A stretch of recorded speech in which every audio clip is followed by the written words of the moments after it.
الله والله والله والله الله والله. الحمد لله وكفى وسلام على عباده الذين اصطفى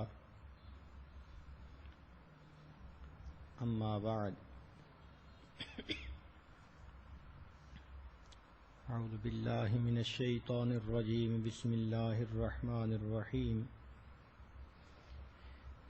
والله لا يحب الفساد سبحان ربك رب العزة عما يصفون وسلام على المرسلين والحمد لله رب العالمين. اللهم صل على سيدنا محمد وعلى آل سيدنا محمد وبارك وسلم. اللهم صل على سيدنا محمد وعلى آل سيدنا محمد وبارك وسلم. اللهم صل على سيدنا محمد وعلى آل سيدنا محمد وبارك وسلم.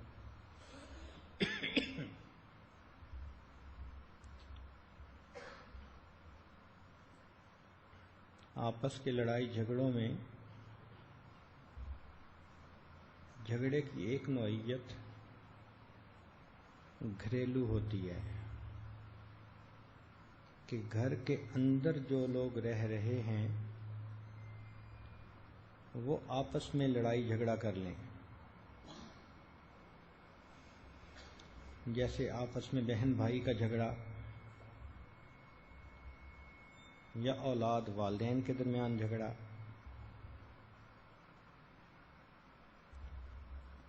اس کو سمجھنے کے لیے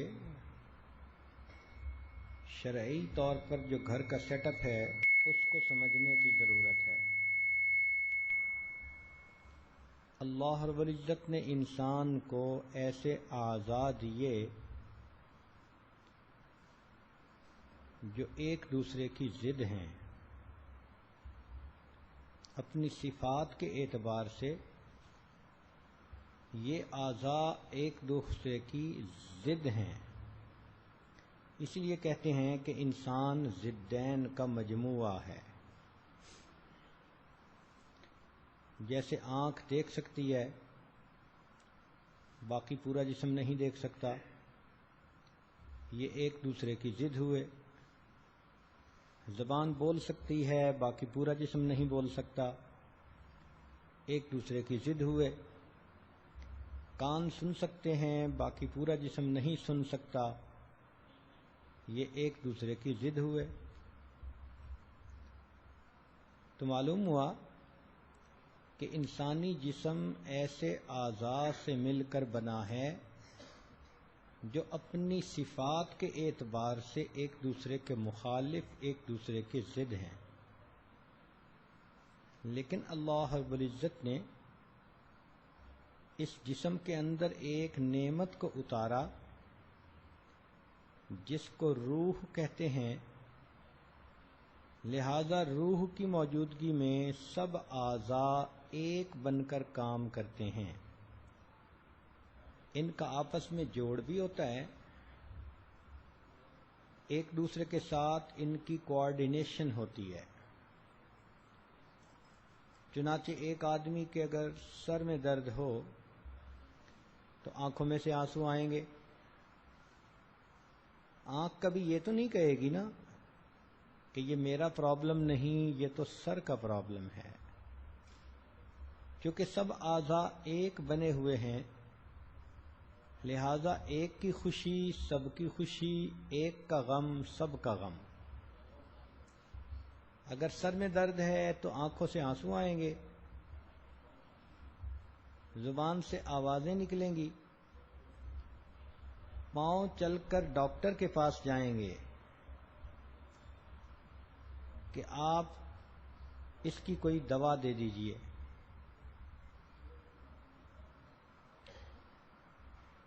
تو گویا روح کی موجودگی میں جسم کے اعضاء ایک ہوتے ہیں، ایک دوسرے کے ساتھ مل جل کر زندگی گزارتے ہیں. کوئی دشمن اگر کسی کے سر پر ڈنڈا مارنا چاہے تو آپ دیکھیں گی کہ فوراً اس کے ہاتھ اٹھیں گے اور اس ڈنڈے کو پکڑنے کی کوشش کریں گے. ایسا کیوں کر رہے ہیں؟ وہ کوئی ہاتھوں پہ تو ڈنڈا نہیں مار رہا، جی وہ سر پہ ڈنڈا مارنا چاہتا ہے، مگر چونکہ یہ سب ایک ہیں لہذا سر کی تکلیف پورے جسم کی تکلیف ہوگی، اس لیے ہاتھ اس کو بچانے کے لیے اٹھے اور پاؤں وہاں سے بھاگے اپنے آپ کو بچانے کے لیے. تو زندہ انسان کے سب اعضاء ایک ہوتے ہیں، نیک ہوتے ہیں، آپس میں ایک دوسرے کے کوآرڈینیشن ہوتی ہے. یہاں نیک سے یہ مراد ہے. اب اگر اس انسان کے جسم سے روح کو نکال دیا جائے تو آپ دیکھیں گی کہ سب اعضاء ایک دوسرے سے اجنبی بن جائیں گے. جس انسان کی روح نکل گئی اس کی زبان کو بھی اگر کوئی آدمی کاٹ دے، نہ آنکھوں سے آنسو آئیں گے، نہ اس کے منہ سے تکلیف کی آواز نکلے گی، نہ ہاتھ پاؤں ہلیں گے اور وہاں سے بھاگنے کی کوشش کریں گے. کیوں؟ کہ جس چیز نے سب کو ایک بنایا ہوا تھا وہ رخصت ہو گئی. اب اعضاء سارے ایک دوسرے سے اجنبی ہو گئے، الگ الگ ہو گئے. اگر کوئی انسان یوں سوچے کہ بندے کی روح تو نکل گئی، ہم اس کے منہ کو سیل کر دیتے ہیں اور اس کے ناک کے راستے سے اس کے اندر ہوا بھر دیتے ہیں، تو کیا ہوا کے بھرنے سے وہ انسان زندہ ہو جائے گا؟ ہرگز نہیں. روح کا قائم مقام اور کوئی چیز نہیں بن سکتی. اب اس مثال کو ذہن میں رکھتے ہوئے ایک گھر کو اپنے سامنے رکھیے. ہر گھر ایسے افراد کا مجموعہ ہے جو اپنی پوزیشن، اپنے مقام کے اعتبار سے ایک دوسرے کے مخالف ہیں. مثلا باپ ہے، اس کی پوزیشن گھر میں کوئی دوسرا نہیں لے سکتا. ماں ہے، اس کی پوزیشن بیٹی نہیں لے سکتی، اس کی پوزیشن گھر میں کوئی دوسرا نہیں لے سکتا. بیٹی ہے، اس کا مقام ماں نہیں لے سکتی. بھائی ہے، اس کا مقام کوئی دوسرا نہیں لے سکتا. تو ماں، باپ، بہن، بھائی یہ مل کر ایک گھر بن گیا، مگر ہر ایک کی اپنی ایک آئیڈینٹی ہے. تو یوں کہہ سکتے ہیں کہ گھر ایسے افراد کا مجموعہ ہے جو ایک دوسرے کی ضد ہیں، مگر اللہ رب العزت نے ان میں ایک نعمت کو اتارا جس کی موجودگی میں یہ افراد اس طرح مل کر ایک اور نیک بن کر کام کرتے ہیں جس طرح روح کی موجودگی میں جسم کے اعضاء ایک بن کر کام کرتے ہیں. اور اس چیز کا نام ہے دین. لہذا جس گھر کے اندر دین ہوگا، نام کا نہیں عمل میں ہوگا، تو آپ دیکھیں گی کہ گھر کے لوگوں کے درمیان الفتیں، محبتیں ہوں گی، دل ایک دوسرے کے قریب ہوں گے. ایک فرد کی خوشی سارے گھر کی خوشی ہوگی اور ایک فرد کا غم سارے گھر کا غم ہوگا. یہ زندہ جسم کی طرح گھرانہ ہے. اور اگر دین کو گھر سے نکال دیا جائے تو جس طرح روح کی عدم موجودگی میں اعضاء ایک دوسرے سے اجنبی ہو جاتے ہیں، تو دین کی عدم موجودگی میں یہ سارے افراد ایک دوسرے سے الگ ہو جاتے ہیں. جس طرح جسم میں ہوا بھر دی جائے تو جسم زندہ نہیں ہوتا، اسی طرح گھر میں انسان کے بنے ہوئے کوئی اپنے اصول لاگو کر دیے جائیں، کوئی الزم لاگو کر دیا جائے تو اس سے گھر کے اندر وہ محبتیں پیدا نہیں ہو سکتی۔ اس دنیا میں اللہ رب العزت نے دو چیزوں کو جوڑنے کے لیے کوئی نہ کوئی تیسری چیز بنائی ہے۔ مثلا دو اینٹوں کو جوڑنے کے لیے اللہ رب العزت نے سیمنٹ کو بنا دیا، لیکن لکڑی کے دو ٹکڑوں کو جوڑنے کے لیے سیمنٹ کام نہیں آئے گا۔ وہاں ہو سکتا ہے کہ آپ کیل استعمال کریں اور لکڑی کے دو ٹکڑے بالکل یکجان ہو جائیں، لیکن کاغذ کے دو ٹکڑے جوڑنے ہوں، نہ سیمنٹ کام آئے گا نہ کیل کام آئے گا، وہاں پر گلو کام آئے گی۔ کپڑے کے دو ٹکڑے جوڑنے ہوں، نہ سیمنٹ کام آئے گا نہ کیل کام آئے گا نہ گلو کام آئے گی، ہو سکتا ہے وہاں پر سوئی دھاگا کام آ جائے۔ تو دیکھیں کہ مختلف چیزوں کو جوڑنے کے لیے کوئی نہ کوئی اللہ نے تیسری چیز بنائی ہے۔ سوال پیدا ہوتا ہے کہ دو انسانوں کے دلوں کو جوڑنے کے لیے اللہ نے کیا چیز بنائی؟ تو اس کا جواب دین اسلام ہے۔ اگر وہ دونوں لوگ شریعت پر عمل کرنے لگ جائیں، نیکی تقوی پر عمل کرنے لگ جائیں، تو اس نیکی کی وجہ سے اللہ ان کے دلوں میں خود بخود محبتیں پیدا فرما دیں گے۔ اور اس کی دلیل قرآن عظیم الشان میں سے اللہ تعالیٰ ارشاد فرماتے ہیں، ان الذین آمنوا وعملوا الصالحات سیجعل لهم الرحمن ودا، کہ جو لوگ ایمان لائیں گے، نیک اعمال کریں گے، ہم ان کے دلوں کے اندر محبتیں بھر دیں گے۔ تو نیکی پہ ہونا، دین پہ ہونا، یہ آپس میں دلوں کے محبتیں ہونے کا ذریعہ ہوتا ہے۔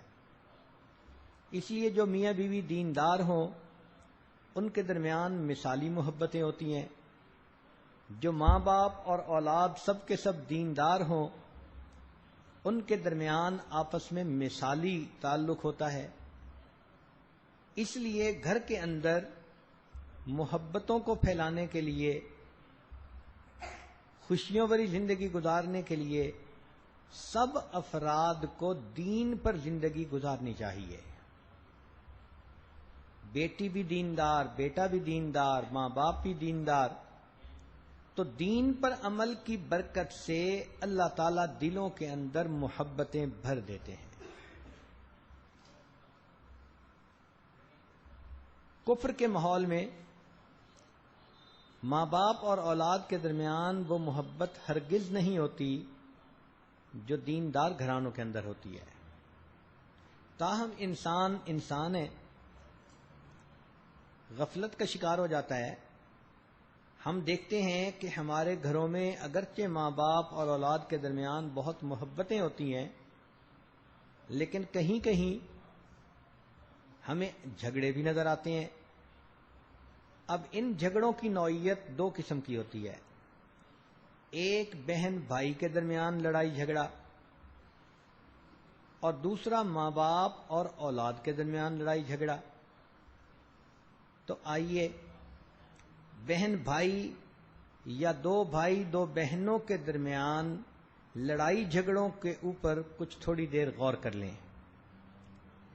عام طور پر دیکھا کہ چونکہ بھائی بہن ہوتے ہیں، بھائی بھائی ہوتے ہیں، ایک ماں باپ کی اولاد ہوتی ہے، تو جوانی کی عمر میں آپس میں ان کے ہنسی مذاق ہوتا ہے، اور زیادہ تر یہی ہنسی مذاق ایک دوسرے کے ساتھ جھگڑے کی بنیاد بن جاتا ہے۔ بھائیوں کی عام طور پر عادت ہوتی ہے کہ بہنوں کو تنگ کرتے ہیں،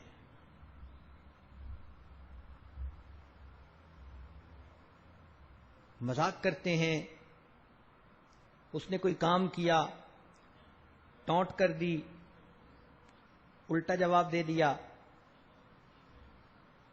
یا پھر کبھی اس کو دھکا دے دیا، اس کے بال کھینچ لیے، اب یہ جو کر رہے ہوتے ہیں وہ نفرت سے نہیں کرتے، محبت سے کر رہے ہوتے ہیں، لیکن نوجوان بچے ہیں ان کو یہ پتہ نہیں ہوتا کہ اس کو اگلا کیسے محسوس کرے گا۔ کتاب چھپا دی، اس کے کام میں کوئی عیب نکال دیا، بڑی محفل میں اس کو مذاق بنا دیا، تو عام طور پر بھائی بہنوں کے ساتھ ایسا کرتے رہتے ہیں اور یہ محبت کی بنا پر کرتے ہیں۔ اب اس کے جواب میں بہن ہاتھ تو نہیں اٹھا سکتی، وہ زبان چلاتی ہے، وہ پھر آگے سے کڑوی کسیلی سناتی ہے، تو یہ لڑائی جھگڑے کی بنیاد ہو جاتی ہے۔ بلکہ کئی مرتبہ تو بھائی اگر اپنی بہن کو مارنے لگتا ہے تو بہن آگے سے بد دعائیں دینی شروع کر دیتی ہے۔ اب یہ بچے ہیں، ویسے دیکھو تو ایک دوسرے کے ساتھ بہت محبت، لیکن اس عمر کی وجہ سے، کچے پن کی وجہ سے ایک دوسرے کے ساتھ لڑائی جھگڑا بھی بہت۔ اچھا تم نے مجھے چیز نہیں دی تھی، میں تمہیں کیوں دوں؟ اس نے ایسے کہا تھا تو میں ایسے کیوں نہ کہوں؟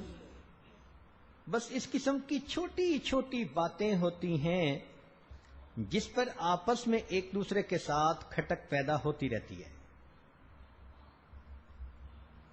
تو بنیادی وجہ اس کی ایک دوسرے کے ساتھ ہنسی مذاق، ایک دوسرے کے ساتھ حسد یا بدگمانی، یا ایک سوچتا ہے کہ ماں باپ اس کو پرائیورٹی زیادہ دیتے ہیں، مجھے نہیں دیتے، بڑے بھائی کی بات تو سب مانتے ہیں، میری بات تو کوئی سنتا ہی نہیں۔ اس قسم کی فیلنگز جو ہیں وہ آپس میں بھائی بہنوں کی لڑائی کا ذریعہ بنتی ہیں۔ اللہ رب العزت چاہتے ہیں کہ ایک ماں باپ کی اولاد آپس میں الفتوں محبتوں کی زندگی گزارے۔ لہذا اگر دو بھائی ہیں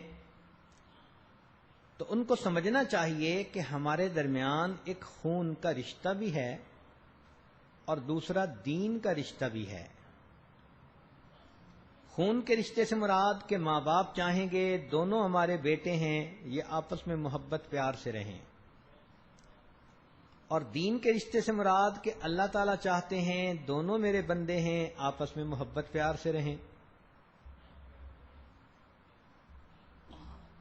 تو ان دونوں بھائیوں کو چاہیے کہ آپس میں اتنی محبت پیدا کر لیں کہ لوگ ان بھائیوں کو بھائی بھی سمجھیں اور ایک دوسرے کا دوست بھی سمجھیں۔ جب اللہ رب العزت اس رشتہ داری پہ خوش ہوتے ہیں تو کیا ضرورت ہے محلے کے لوگوں کو دوست بنانے کا؟ کیا ضرورت ہے سکول میں دوست بنانے کا؟ ایک گھر میں اگر 2-3 بھائی ہیں تو وہ آپس میں ایک دوسرے کو دوست بنائیں، ہیلپ لینی ہے تو بھی ایک دوسرے سے لیں، کھیلنا ہے تو بھی مل کے کھیلیں، کوئی کام کرنا ہے تو مل جل کر کام کریں۔ کئی گھرانوں میں ایسا دیکھا گیا کہ بھائیوں کے اندر اتنی محبت ہوتی ہے، کوآرڈینیشن ہوتی ہے کہ وہ بھائی کم نظر آتے ہیں، دوست زیادہ نظر آتے ہیں۔ ہر کام ایک دوسرے کے مشورے سے کرتے ہیں، ایک دوسرے کا اکرام کرتے ہیں، عزت احترام۔ اس سے گھر کے اندر محبتیں بڑھتی ہیں، سکون بڑھتا ہے، پریشانیاں گھٹ جاتی ہیں۔ اور سچی بات یہی ہے کہ دنیا ہو یا آخرت، بندے پہ جب بھی مصیبت آئے تو اسے یاد تو اپنا بھائی ہی آتا ہے۔ اس کی دلیل قرآن عظیم الشان میں سے اللہ رب العزت نے جب حضرت موسیٰ علیہ السلام کو نبوت سے سرفراز فرمایا، حکم دیا اذهب الی فرعون انہ طغی، جائیے فرعون کے پاس، وہ باغی طاغی بن گیا ہے۔ تو سیدنا موسیٰ علیہ السلام سمجھے کہ یہ بہت بڑا بوجھ ہے، مجھ اکیلے کے لیے اٹھانا مشکل ہوگا، اب اس بوجھ کو اٹھانے کے وقت ان کو اپنا بھائی یاد آیا. کیا دعا مانگی؟ رب اشرح لی صدری ویسر لی امری واحلل عقدۃ من لسانی یفقہوا قولی. پھر آگے کہا وجعل لی وزیرا من اہلی ہارون اخی. اے اللہ میرے بھائی ہارون کو آپ میرا وزیر بنا دیجئے. تو دیکھیے کہ اس بوجھ کو اٹھاتے ہوئے موسیٰ علیہ الصلوۃ والسلام کو اپنا بھائی یاد آیا. اسی طرح آخرت میں بھی ہوگا. چنانچہ قرآن مجید میں ہے کہ جب ایک آدمی کے گناہ زیادہ ہوں گے، نیکیاں تھوڑی ہوں گی، پریشان ہوگا، اسے کہا جائے گا کہ تم اپنے متعلقین سے نیکیاں لے سکتے ہو تو لے لو. تو یہ سب سے پہلے کس کی طرف رجوع کرے گا؟ قرآن مجید نے کہا یوم یفر المرء من اخی. بھائی کا نام سب سے پہلے آیا. تو اللہ رب العزت نے یہ ایسا رشتہ بنایا ہے کہ دنیا آخرت میں انسان اس کی طرف رجوع کرتا ہے. تو جب اللہ رب العزت چاہتے ہیں کہ دو بھائی محبتوں سے رہیں تو آپس میں محبت سے رہیں، زندگی بھی اچھی گزرے گی اور نامہ اعمال میں نیکیاں بھی لکھی جائیں گی. اس کو کہتے ہیں ہم خرما و ہم ثواب. کھجوریں بھی کھاؤ اور ثواب بھی لو. ایک دوسرے کی غلطیوں کو معاف کر دینا یہ عظمت ہوا کرتی ہے. آپس میں ہنسی مذاق ہو جاتا ہے، ایک سیریس بیٹھا ہے، دوسرا خواہ مخواہ مذاق کر کے اس کو تنگ کر رہا ہے، تو پھر آپس میں الجھ پڑتے ہیں. یہ غلط بات ہے. مذاق اس حد تک کرنا چاہیے کہ جو دوسرا برداشت کر سکے. جب دوسرے کا دل دکھے تو ایسا مذاق اچھا نہیں بلکہ برا ہوا کرتا ہے. دوسرے کو چھیڑنا، اس کو کسی غلطی پہ آر دلانا،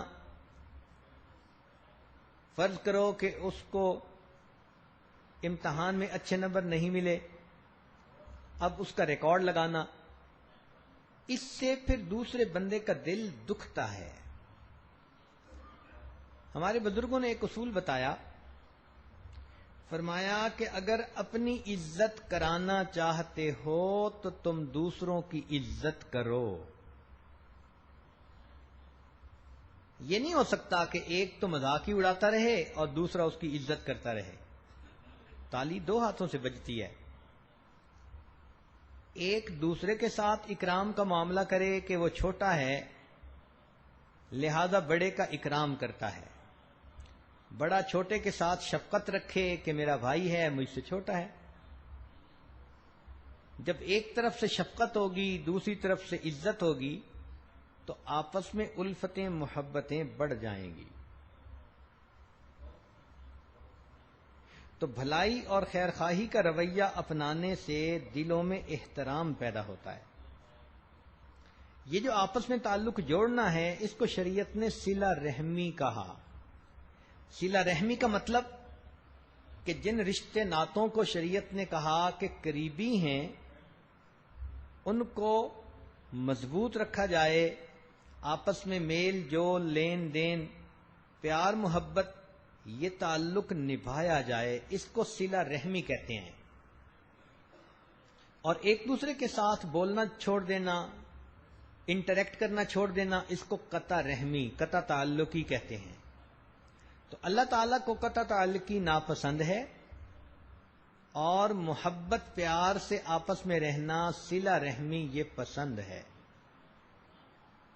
حدیث پاک میں آتا ہے کہ دو چیزوں کا بدلہ بہت جلدی ملتا ہے. توجہ سے سنیں اور نوجوان بچے اور بچیاں اس بات کو پلے باندھیں کہ دو چیزوں کا بدلہ انسان کو بہت جلدی ملتا ہے. ایک، اگر آپس میں صلہ رحمی کرے تو اس کی برکتیں اس کی زندگی میں بہت جلدی ظاہر ہوتی ہیں. اور دوسرا اگر کوئی بندہ تکبر کا بول بولے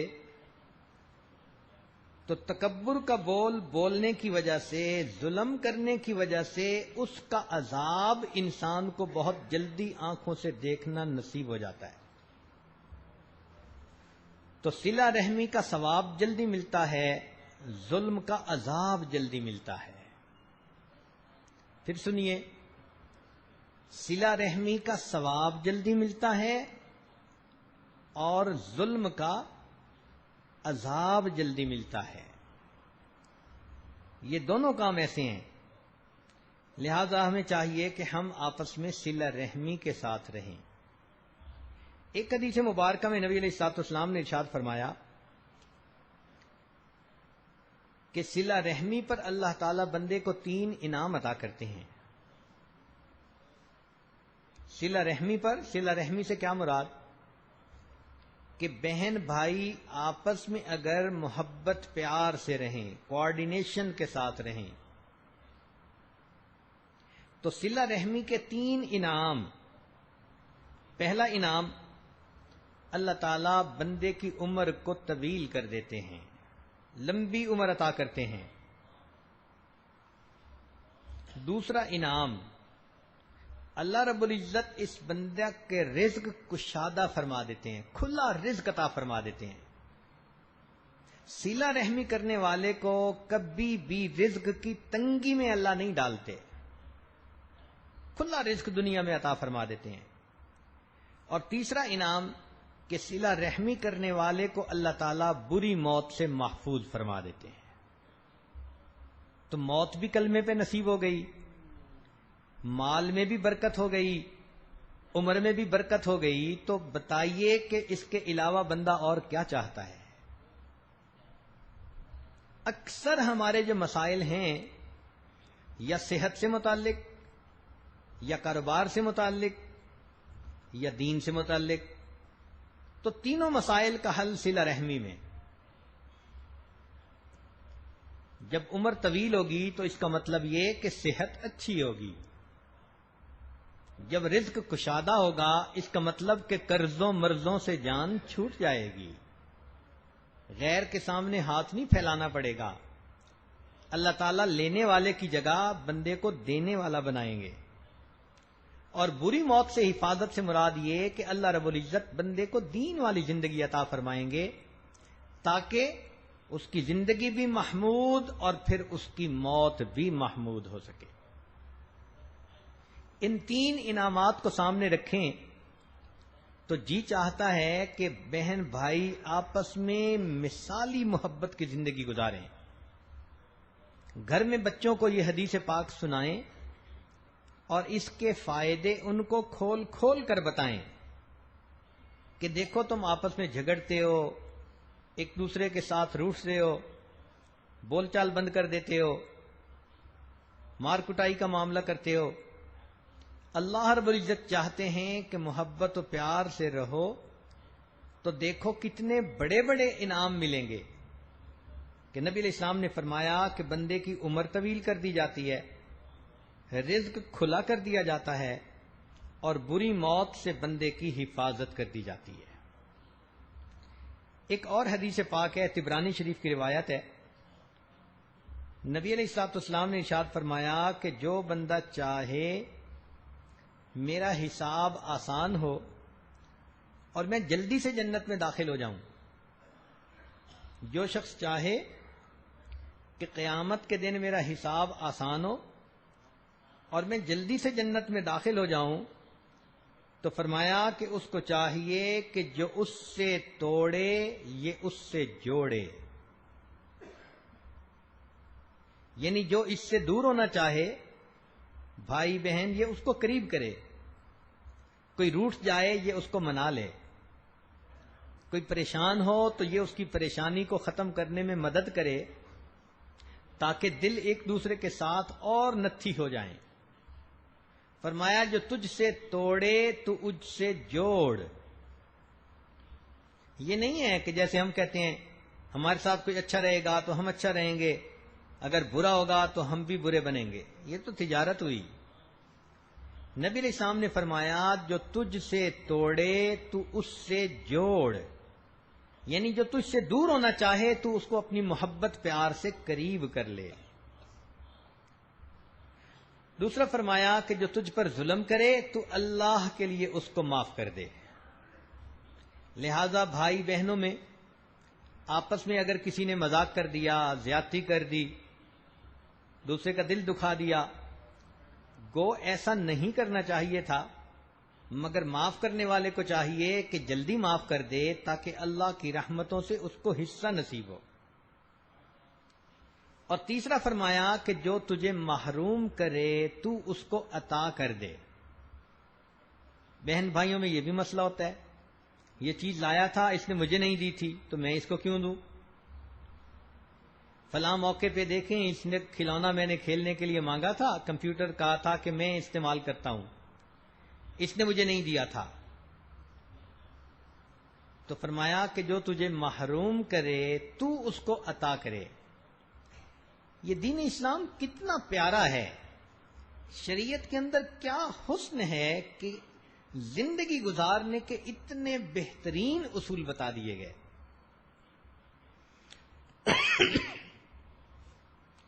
چنانچہ نبی علیہ السلام فرماتے تھے صل من قطعک، جو تجھ سے توڑے تو اس سے جوڑ،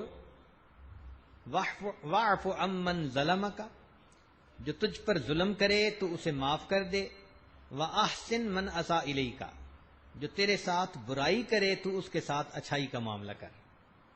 ان تین کاموں کے کرنے پر نبی علیہ السلام نے فرمایا کہ اس بندے کا حساب آسان ہوگا، جنت میں آسانی کے ساتھ داخل ہوگا۔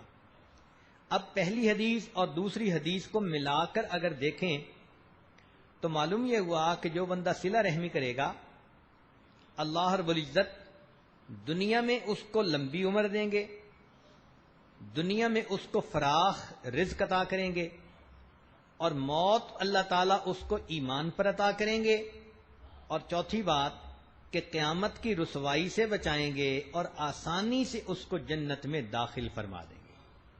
تو یہ کیسا پیارا عمل ہے کہ جس ایک عمل کے کرنے پر انسان سیدھا جنت میں جائے گا۔ تو نوجوان بچے بچیوں کو یہ احادیث سنا کر اس کی اہمیت کو اجاگر کریں کہ آپس میں انہیں محبت پیار سے رہنا ہے۔ بلکہ ایک اور حدیث مبارکہ ہے کہ صلہ رحمی اللہ رب العزت کو اتنی پسند ہے، یہ مل جل کر محبت پیار سے رہنا، صلہ رحمی، چونکہ عنوان آج گھر کے جھگڑوں کا ہے، لہذا اس میں نہ میاں بیوی کا نام آ رہا ہے، نہ پڑوسی کا، نہ کسی اور کا۔ صلہ رحمی تو تمام ان رشتوں میں شامل جو شریعت نے قرار دیے ہیں، لیکن عنوان کی وجہ سے چونکہ نوجوان بچوں کا تذکرہ چل رہا انہی کا نام لیا جا رہا ہے۔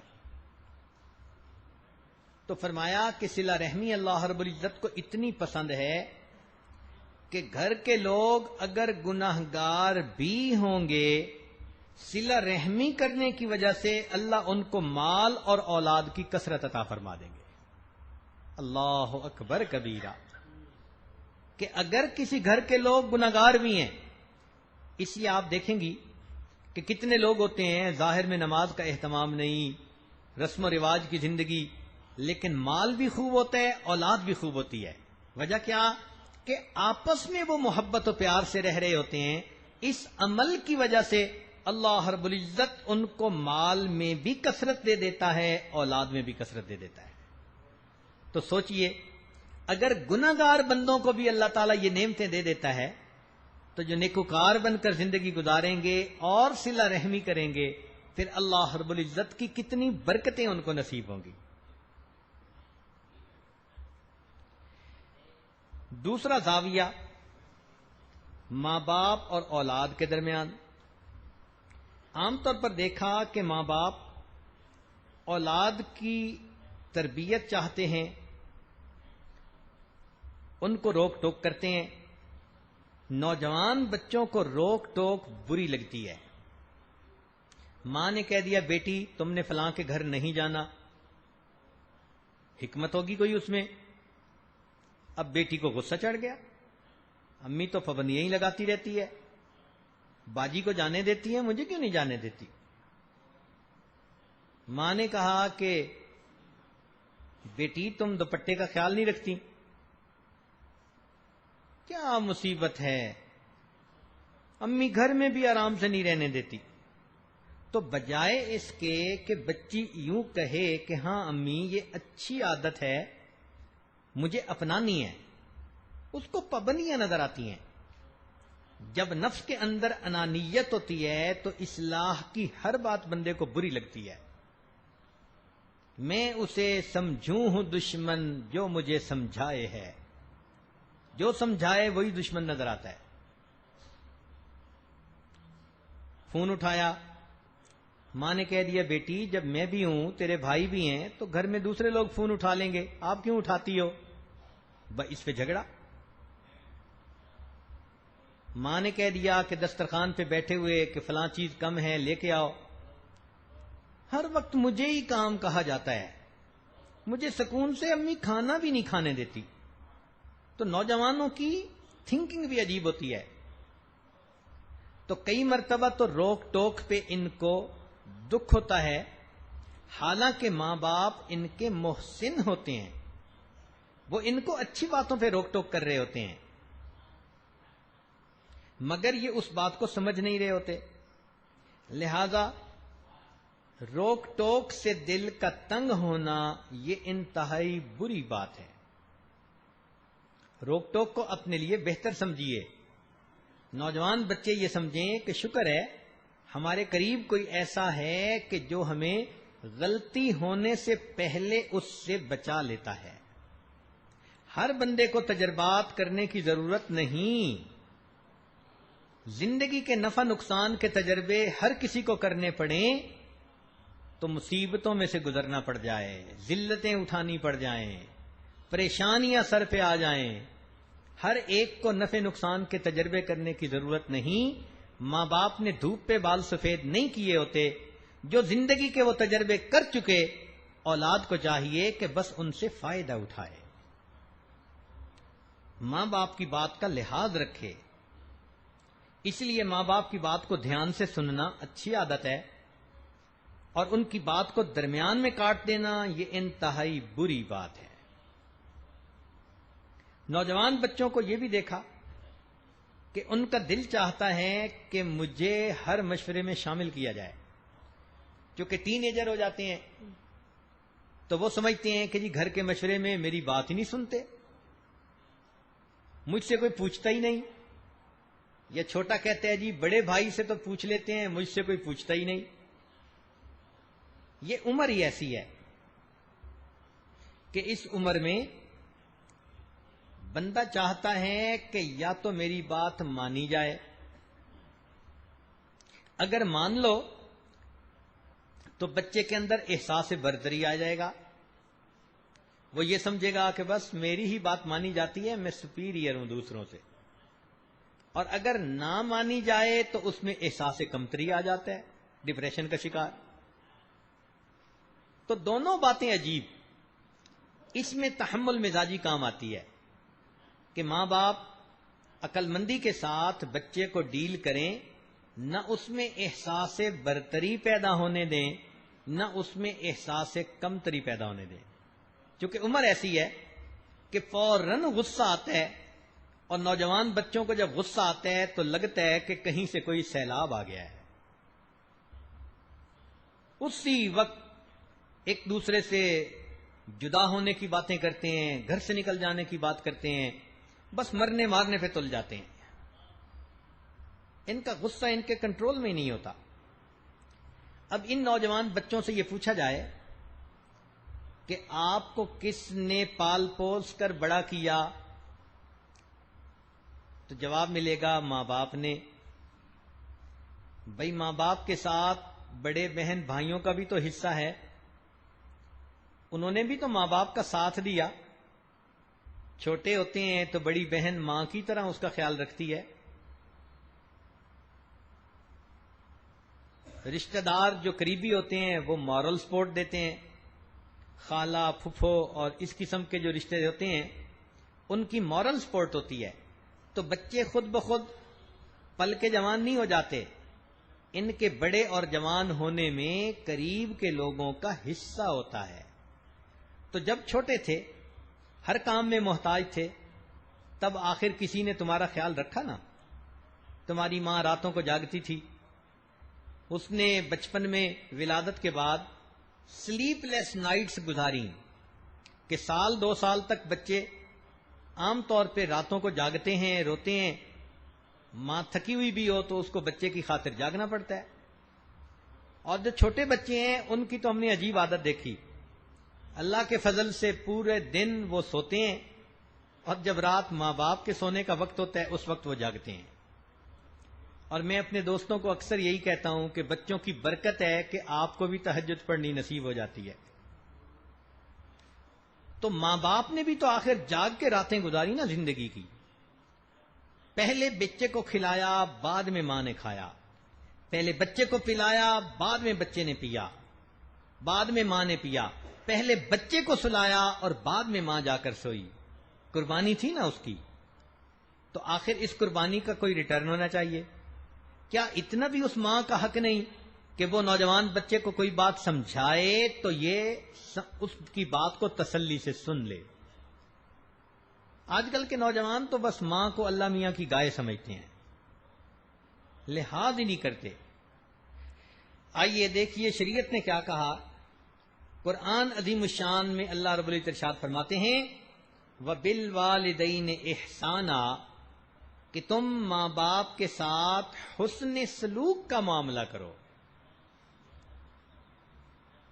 ماں باپ دونوں کے ساتھ۔ گو کہ ایک صحابی نے پوچھا کہ میں کس کے ساتھ حسن سلوک کروں؟ فرمایا ماں۔ پھر پوچھا کس کے ساتھ؟ فرمایا ماں۔ تیسری مرتبہ کس کے ساتھ؟ فرمایا ماں۔ چوتھی مرتبہ پوچھا تو فرمایا ہاں باپ کے ساتھ بھی حسن سلوک کرو۔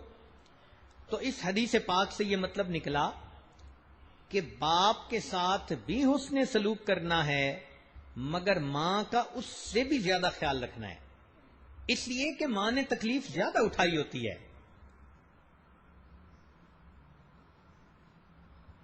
ایک سال تو اس نے پیٹ میں اٹھایا ہوتا ہے، پھر اس کے بعد 2 سال اس نے گود میں اٹھایا ہوتا ہے، ہر وقت بچے ہی میں مصروف ہوتی ہے۔ 24 گھنٹے کی خادمہ،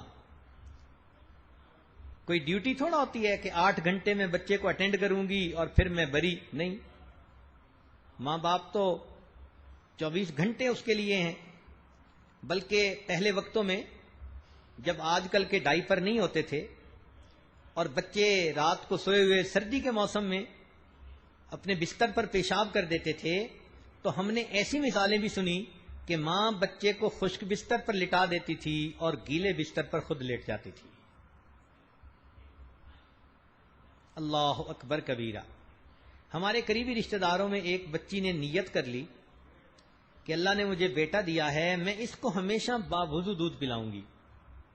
اللہ اکبر کبیرہ۔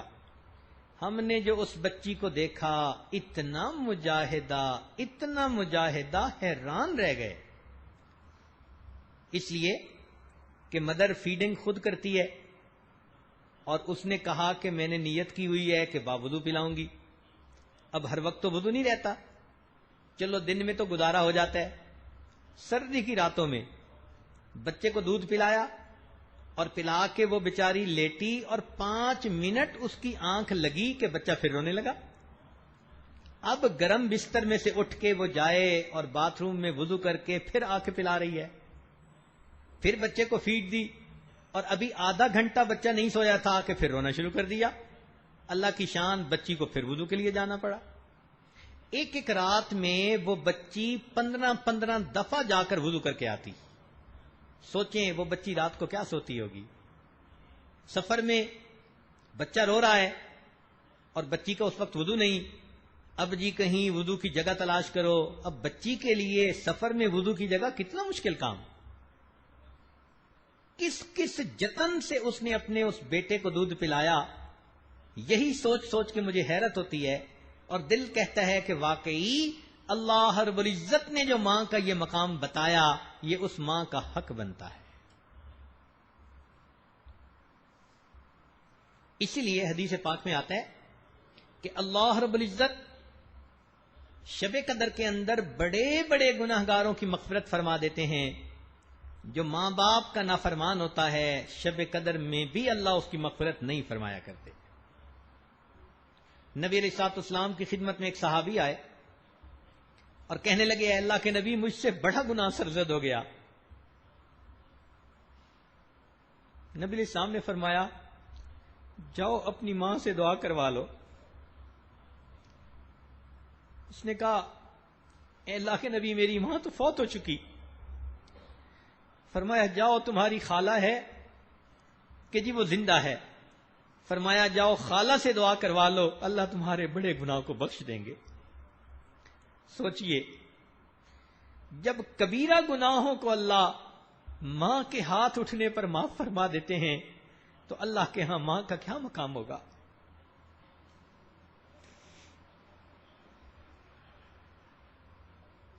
اس لیے جو شخص اپنے ماں باپ سے حسن سلوک کرتا ہے اللہ رب العزت اس بندے کی زندگی میں برکتیں عطا فرماتے ہیں.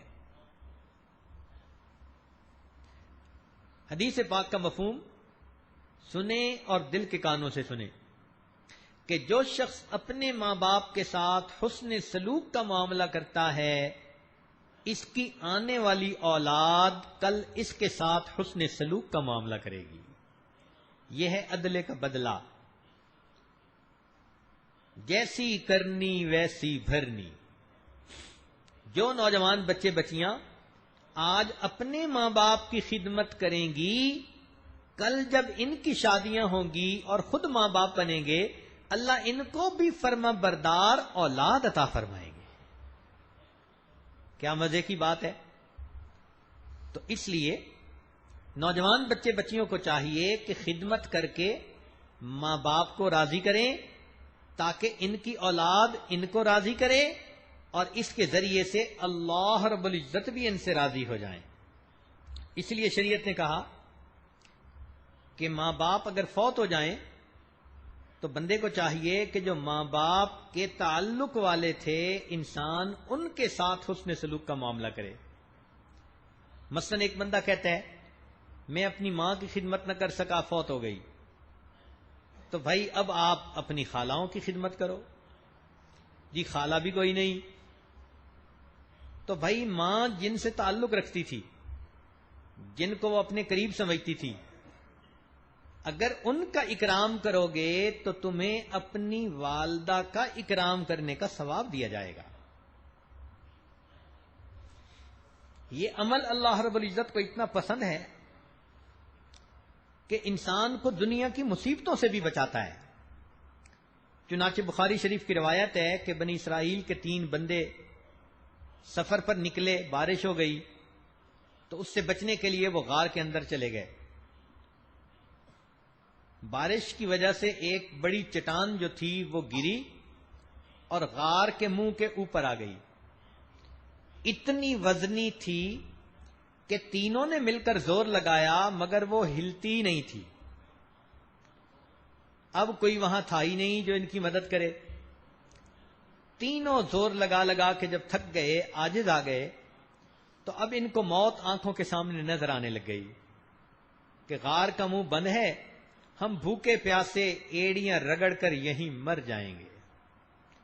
اس وقت انہوں نے سوچا کہ اللہ رب العزت کے سامنے کوئی اپنے عمل پیش کرو کہ جن عملوں کو قبول کر کے اللہ ہمیں اس مصیبت سے نجات دے دے. چنانچہ انہوں نے اپنے اپنے عمل پیش کیے جن میں سے ایک نے یہ کہا میں بکریاں چراتا تھا اور جب گھر واپس آتا تو میں اپنی والدہ کو دودھ دیا کرتا تھا. ایک رات جب میں آیا تو والدہ سو چکی تھی. میں دودھ لے کر کھڑا رہا کہ والدہ کی آنکھ کھلے گی تو میں دودھ دوں گا. اللہ وہ پوری رات سوئی رہی ان کی آنکھ نہیں کھلی اور میں پوری رات ہاتھ میں دودھ کا گلاس لے کے انتظار کرتا رہا. میرے اللہ اگر یہ میرا عمل آپ کو پسند ہے ہمیں اس مصیبت سے نجات دیجئے. تو اس عمل کی برکت سے اللہ رب العزت نے تیسرا حصہ غار کا جو منہ تھا اس کو کھول دیا.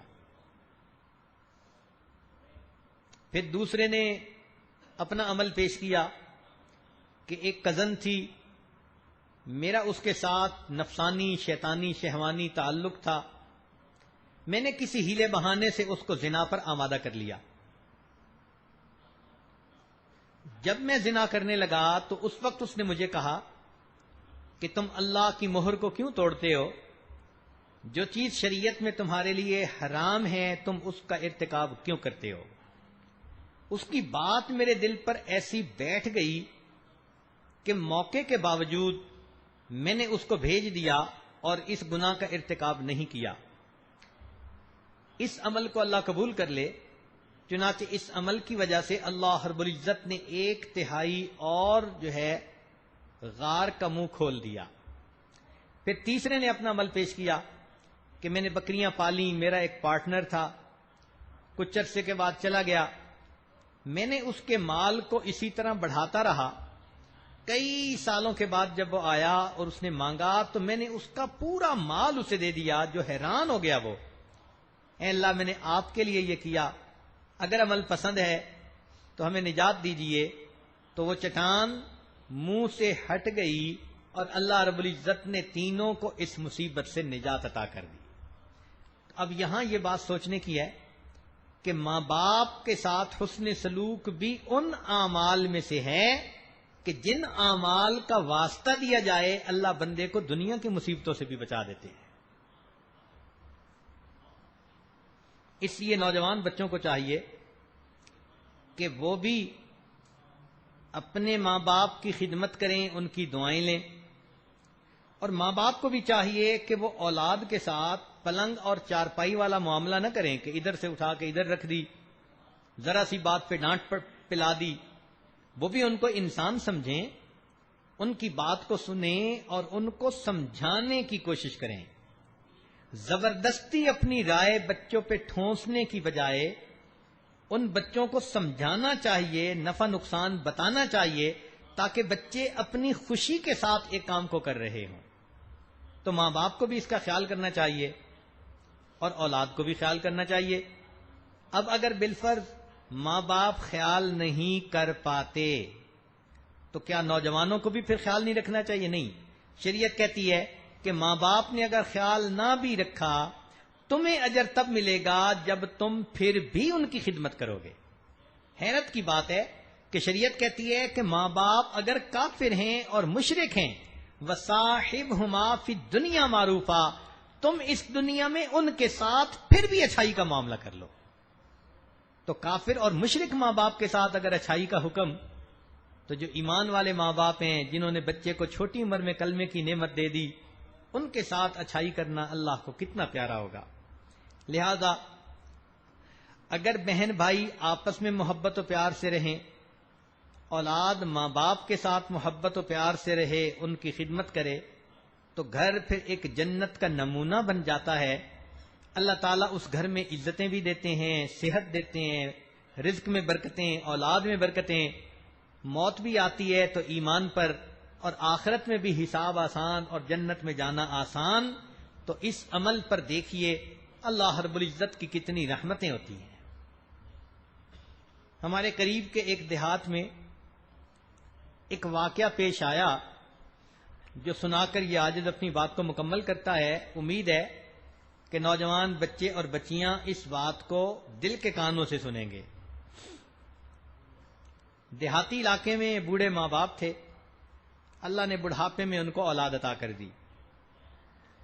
بچے کو انہوں نے پڑھایا، بچہ ذہین تھا، حتیٰ کہ وہ بچہ پڑھ لکھ کر انجینئر بن گیا۔ اب جب وہ انجینئر بنا تو شہر کے اندر اس کو بڑی اچھی نوکری مل گئی،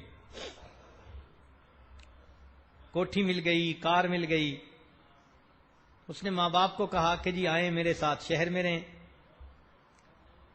ماں باپ چونکہ دیہات میں رہنے کے عادی تھے، رشتہ داریاں وہیں تھیں اور آزاد ماحول فضا تھی، اور وہ اس ماحول میں ایڈجسٹ ہو چکے تھے۔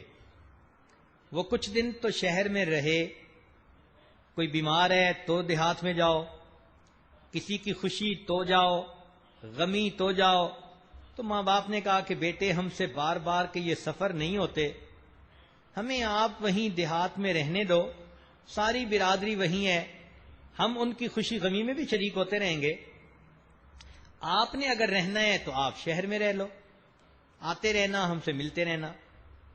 چنانچہ اس طرح بچے نے شہر رہنا شروع کر دیا۔ کچھ عرصے کے بعد اس نے سوچا کہ بھئی اب ہر طرح سے میں سیٹ تو ہو ہی چکا ہوں، تو مجھے شادی کروا لینی چاہیے۔ شہر کا ایک بڑا معزز گھرانہ تھا، ان کے بارے میں پتہ چلا کہ ان کی بیٹی خوبصورت بھی ہے، خوبصیرت بھی ہے۔ اس نے ان کی طرف نکاح کا پیغام بھیجا، ماں باپ سے پوچھا، ماں باپ نے کہا کہ بیٹے زندگی آپ نے گزارنی ہے، جہاں آپ خوش ہوں گے ہم بھی وہیں خوش ہوں گے۔ لو جی، اس کی شادی ہو گئی۔ اب شادی کے بعد یہ اپنی بیوی کو گھر لے کے آیا۔ بیوی کچھ عرصہ تو ماں باپ کو ملنے، اس کے ماں باپ کو ملنے دیہات میں جاتی رہی۔ پھر جب بچوں کے سلسلے شروع ہو جاتے ہیں تو آنا جانا بھی مشکل ہوتا ہے۔ ماں باپ اس بچے کو کہتے کہ آپ ہمارے پاس ہفتے میں ایک دفعہ آ جایا کرو۔ یہ ایک دفعہ چلا جاتا ملنے۔ اب بندہ ہے، کئی دفعہ پلاننگ کرتا ہے کہ میں 2 گھنٹے میں آ جاؤں گا، اور 2 کی جگہ 6 گھنٹے لگ جاتے ہیں۔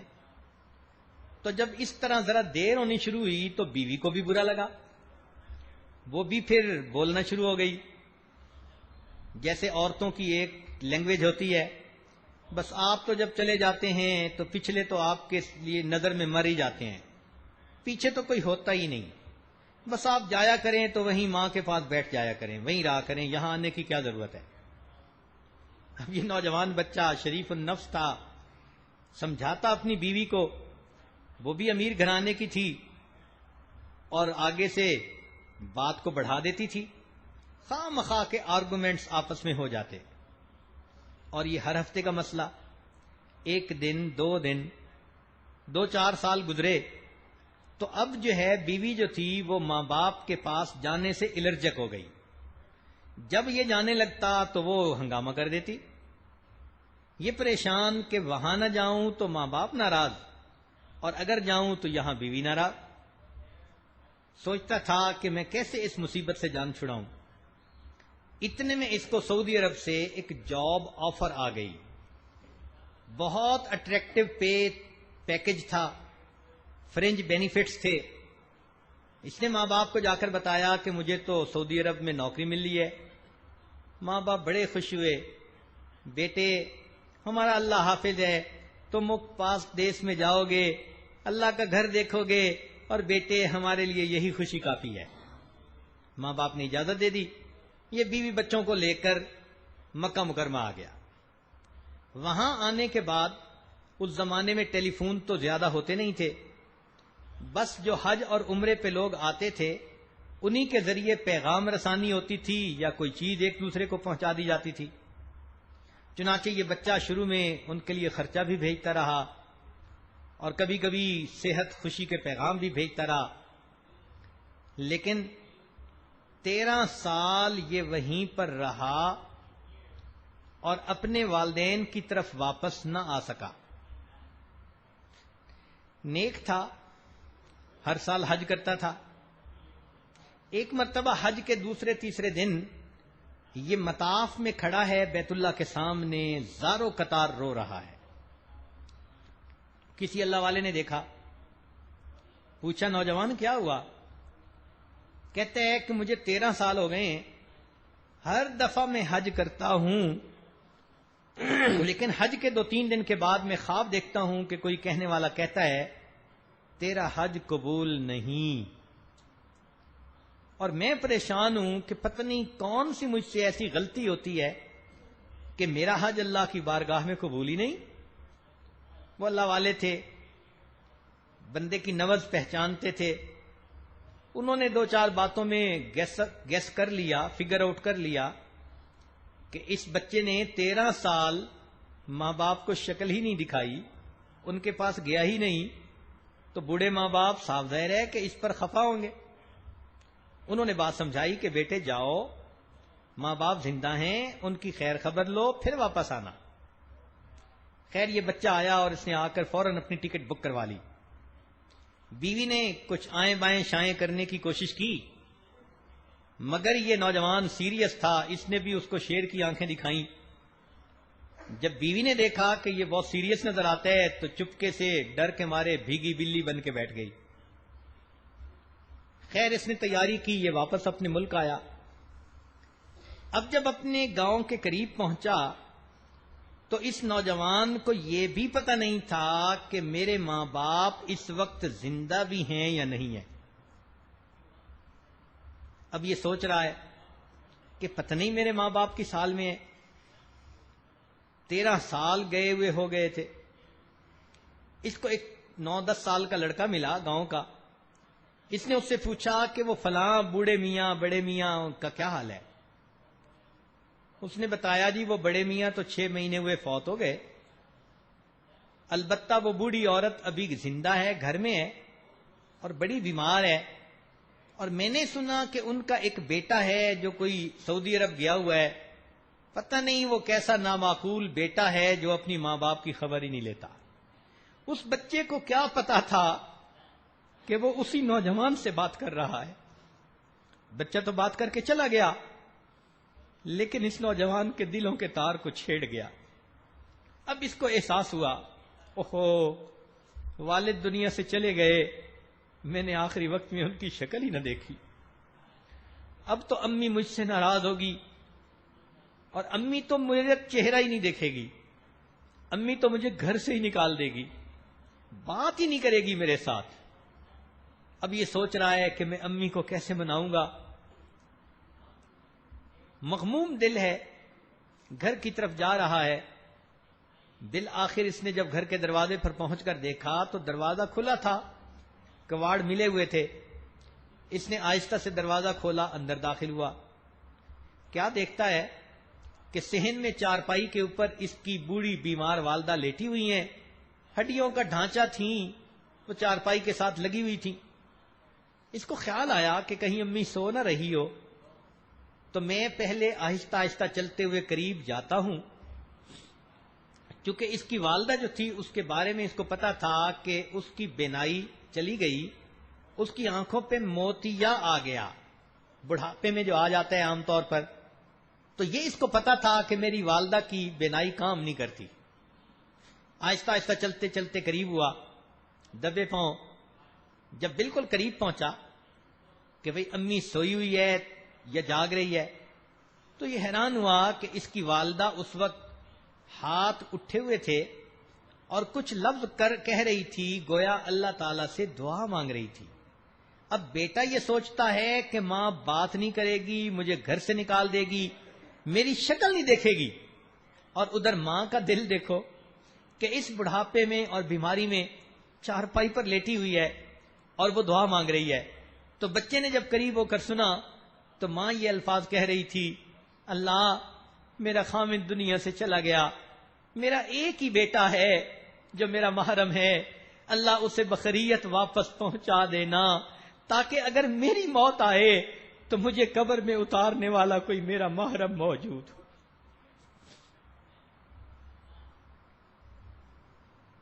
ماں یہ دعائیں مانگ رہی ہے اور بیٹا سمجھتا ہے کہ ماں مجھے دیکھنا بھی گوارا نہیں کرے گی. تو ماں کے جب الفاظ اس نے سنے کہ امی کہہ رہی ہے، اللہ میرا خامد تو فوت ہو گیا، میرا ایک ہی بیٹا ہے، بخیریت اس کو واپس پہنچانا تاکہ جب میری موت کا وقت آئے مجھے بھی قبر میں اتارنے والا کوئی میرا محرم موجود. اس نے فوراً کہا، امی میں آ گیا ہوں. تو ماں چونک اٹھی، آواز سنتے ہی میرے بیٹے آ گئے. جی امی میں آ گیا ہوں. ماں کہنے لگی، بیٹے ذرا قریب ہو جانا، میں تمہاری شکل تو دیکھ نہیں سکتی، مجھے اپنا بوسہ لینے دو، مجھے اپنے جسم کی خوشبو سونگھنے دو. یہ ماں کی محبت ہوتی ہے. خیر یہ بچہ 2-4 دن وہاں رہا. اللہ کی شان کہ ماں بیمار تھی، چند دنوں میں فوت ہو گئی. اس نے اپنی والدہ کو کفنایا اور اس ذمہ داری سے فارغ ہوا. اور کچھ عرصے کے بعد یہ واپس مکہ مکرمہ آ گیا. کہتے ہیں کہ اگلے سال جب حج کا موقع آیا اس نے حج کی. حج کے دوسرے دن پھر خواب دیکھا. جس شخص کو دیکھتا تھا اس نے دیکھا کہ وہی ہے اور اس کو کہہ رہا ہے اللہ نے تیرے اس حج کو بھی قبول کر لیا اور تیرے پچھلے 13 حجوں کو بھی قبول کر لیا. جب ماں باپ کے ساتھ حسن سلوک سے اللہ رب العزت بندے کے عملوں کو قبول کر لیتے ہیں اور اس کے ساتھ رحمتوں کا معاملہ کرتے ہیں تو نوجوانوں کو چاہیے کہ گھروں میں نہ آپس میں الجھیں، نہ ماں باپ کی بے قدری کریں. ماں باپ شفقتوں والا معاملہ کریں، اولاد خدمت کا معاملہ کرے، سب محبت پیار کے ساتھ رہیں، لڑائی جھگڑے سے بچیں. یہ فساد ہے اور واللہ لا یحب الفساد. اللہ تعالیٰ فساد کو پسند نہیں فرماتے. اللہ تعالیٰ ہمیں ایک بن کر اور نیک بن کر زندگی گزارنے کی توفیق عطا فرمائے. وآخر دعوانا ان الحمد للہ رب العالمین. تھوڑی دیر مراقبہ کر لیجئے، آنکھوں کو بند کر لیجئے، سر کو جھکا لیجئے. دنیا اور جو کچھ دنیا میں ہے اس سے ہٹ کٹ کے اللہ رب العزت کی یاد میں ڈوب جائیے. انسان اپنے اندر جھانکتا ہے اسے اپنی اصل تصویر نظر آتی ہے. اپنے من کے دریچے کو کھولیے، اپنی اصل تصویر کو دیکھیے. لا الہ الا اللہ محمد رسول اللہ. دعا کر لیجئے. سبحان ربی العلی الوہاب. اللہم صلی علی سیدنا محمد وعلی آل سیدنا محمد وبارک وسلم. ربنا لا تزغ قلوبنا بعد اذ ہدیتنا وہب لنا من لدنک رحمہ انک انت الوہاب. اے رب کریم ہم آپ کے عاجز مسکین بندے ہیں، ہمارے گناہوں کو معاف فرما، خطاؤں سے درگزر فرما، عیبوں کی پردہ پوشی فرما. اے اللہ، جبریل علیہ السلام نے بد دعا کی تھی برباد ہو جائے وہ شخص جس نے اپنے ماں باپ کو بڑھاپے میں پایا اور اس نے اپنی مغفرت نہ کروائی اور آپ کے پیارے محبوب نے اس پر آمین کہہ دیا تھا. اے اللہ مہربانی فرما دیجئے، ہمارے گناہوں کو معاف کر دیجئے. ہم سے ماں باپ کی خدمت میں جو کوتاہی ہوئی اللہ اس کو درگزر فرما دیجئے. میرے مولا رحمت کا معاملہ فرمائیے. جن نوجوان بچوں کے ماں باپ زندہ ہیں اللہ ان کو ان کی قدردانی کی توفیق عطا فرما دیجئے. میرے مولا ہمارے گھروں سے لڑائی جھگڑوں کو ختم فرما دیجئے. اللہ اس فتنے فساد کو ختم کر دیجئے. گھروں کے اندر اللہ سکون کا ماحول بنا دیجئے. آپس میں الفتیں محبتیں پیدا کر دیجئے. اتفاق اتحاد کی زندگی عطا فرما دیجئے. میرے مولا آنے والے وقت کو گزرے وقت سے بہتر بنا دیجئے. رمضان کے ان مبارک اوقات میں اے اللہ ہماری مغفرت فرما دیجئے. جو مانگا وہ بھی عطا فرما، جو مانگنا چاہیے تھا نہیں مانگ سکے وہ بھی عطا فرما. اے اللہ جنہوں نے دعاؤں کے پیغامات بھجوائے اللہ ان کی نیک مرادوں کو پورا فرما. ربنا تقبل منا انک انت السمیع العلیم تب علینا انک انت التواب الرحیم. صلی اللہ تعالی علی حبیبہ سیدنا محمد وآلہ واصحابہ اجمعین برحمتک یا ارحم الراحمین.